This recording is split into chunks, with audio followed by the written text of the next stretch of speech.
Well, it's back to work here on Wednesday. Hi, Sean Callahan for Husker Online as Nebraska gets ready for Saturday's game with Bethune-Cookman. And as we talk to offensive coordinator Troy Walters, really it's all about keeping the momentum they generated from this past Saturday. We've gone 7 straight weeks, and so practice-wise, we've shortened practice a little bit. We've toned down some periods. We want to make sure that they're fresh.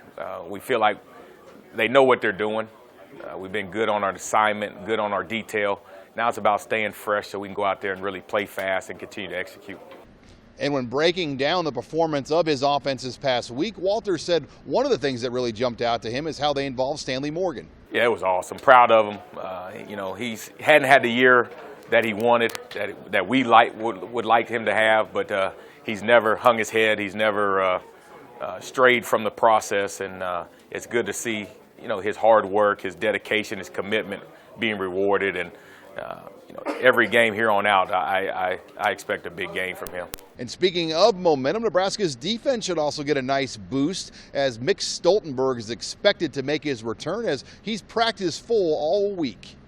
I'm feeling healthy enough to practice and get ready to go. I'm hoping I can play this weekend and take as many reps as they're going to give me. So it's just been a process getting back healthy, but I'm feeling ready now. Can you walk us through from the time you got hurt, kind of through what you've been through? It's one of those things that's it probably was one of those things that maybe got injured early on, maybe prior to the first game, but it was one of those things we thought we maybe would be able to manage. And then clearly Michigan game, it locked up on me a few times, and we realized we might have to go in and work on it. So that's what had to be done, and it's feeling good now.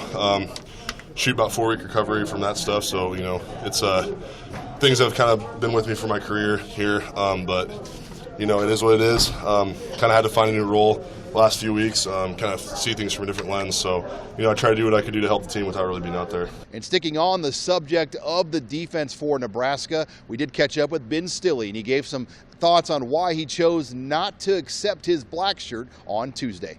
For me, it wasn't. I read some things. It was about practice. For me, it was really more about the game. I guess it didn't sit well with me how I performed in the game. As far as that, and from the definition of what I'd been told what a black shirt was from Grant and Jason, those guys that had come and talked to us, it just didn't sit right with me putting that jersey on if I didn't feel like I had lived up to that in the game. So it definitely wanted to be something I earned. And one of the reasons why Nebraska's offense had a lot of success on Saturday was the lack of penalties. Greg Austin said it was the cleanest game his line has played all season. We played well. Don't get me wrong, we played well. That was the best and cleanest game that we played. No penalties or anything else like that. No snap errors or there's so many different and little things. Like if a snap is off to the quarterback's right, it's hard for him to make a read. Yeah. And I'm sorry. That's what we did clean up on Saturday. There was no snap infractions. There was no penalties. Our hands in a lot of places were in better places. It was also as good of a game as we've seen from the quarterback position at Nebraska in a while, as Adrian Martinez was 25 of 29.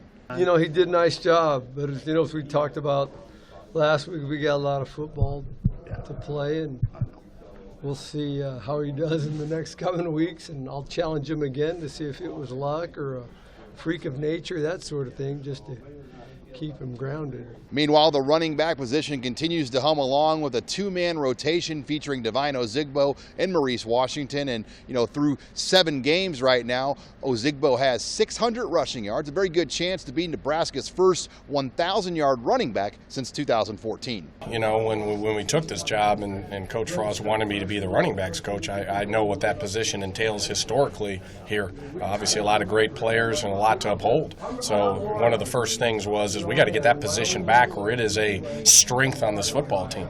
I would argue to say, or it'd be hard to argue that I think right now that both those guys are playing at a high level in terms of working hard and doing everything they can to help our football team. And so they know that. We're going to continue to push them we're not satisfied with anything, and Devine knows and Mo knows and all of them know when that clock hits 0, then it starts over for the next week because you're only as good as your last game. And finally, the backstory of how this Nebraska versus Bethune-Cookman game came about is an interesting one. Nebraska's tight ends coach Sean Beckton was once a high school coach in the Daytona area. He's got long-standing relationships around the state of Florida, including at Bethune Cookman, and he really kind of played the middleman of getting Coach Frost and the Bethune coaches in line to set up this game. Well, I've known Coach Sims for a long time.